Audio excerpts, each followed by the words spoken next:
Hello everyone, welcome back to Anfoodie. ఈ రోజు మనం విలేజ్ స్టైల్ నాటుకోడి చికెన్ కర్రీని సూపర్ టేస్టీగా తయారు చేద్దాం. ఈ రెసిపీ ఒకసారి ట్రై చేస్తే మళ్ళీ మళ్ళీ చేయాలనిపిస్తుంది. మరి ఆలస్యం ఎందుకు, స్టార్ట్ చేద్దామా? ముందుగా ఒక కుక్కర్ తీసుకొని అందులో కొంచెం ఆయిల్ వేసుకుందాం. ఇప్పుడు 10 మిరియాలు, 5 లవంగాలు, 1 ఇంచు దాల్చిని చెక్క, 2 బిర్యానీ ఆకులు వేసుకొని వేయించుకుందాం. అవి వేగాక కట్ చేసిన పచ్చిమిర్చి, 3 కట్ చేసి ఉంచుకున్న ఉల్లిపాయల ముక్కలు వేసుకోవాలి. నెక్స్ట్ వచ్చేసి 1 రెబ్బ కరివేపాకు, అవి కొంచెం వేగాక 1 టేబుల్ స్పూన్ అల్లం వెల్లుల్లి పేస్ట్ వేసి బాగా వేపుకోవాలి. తర్వాత వాష్ చేసి ఉంచుకున్న చికెన్ వేసుకొని అంతా బాగా కలిసేలాగా కలుపుకోవాలి. 1.5 టేబుల్ స్పూన్ సాల్ట్ వేసుకొని నెక్స్ట్ 1/2 టేబుల్ స్పూన్ పసుపు, మళ్ళీ అంతా ఒకసారి కలుపుకుందాం. అంతా బాగా కొంచెం వేగనివ్వాలి. తర్వాత కట్ చేసి ఉంచుకున్న టమాటా ముక్కలు వేసుకొని మళ్ళీ ఒకసారి కలుపుకుందాం. తర్వాత నీరంతా పోయేదాకా మగ్గనివ్వాలి. ఇప్పుడు 2 టేబుల్ స్పూన్ కారం వేసుకొని కలుపుకుందాం. నెక్స్ట్ 5 మినిట్స్ అలాగే వేగనిద్దాం.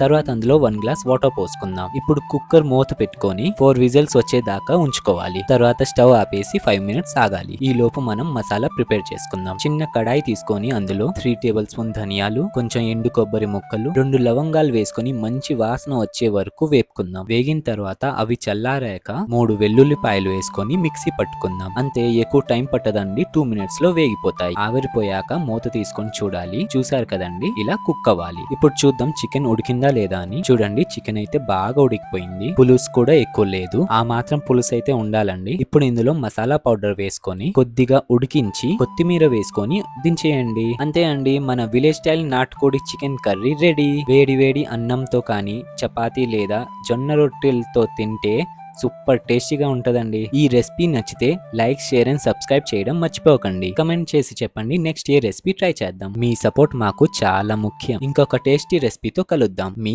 అన్ఫుడీ.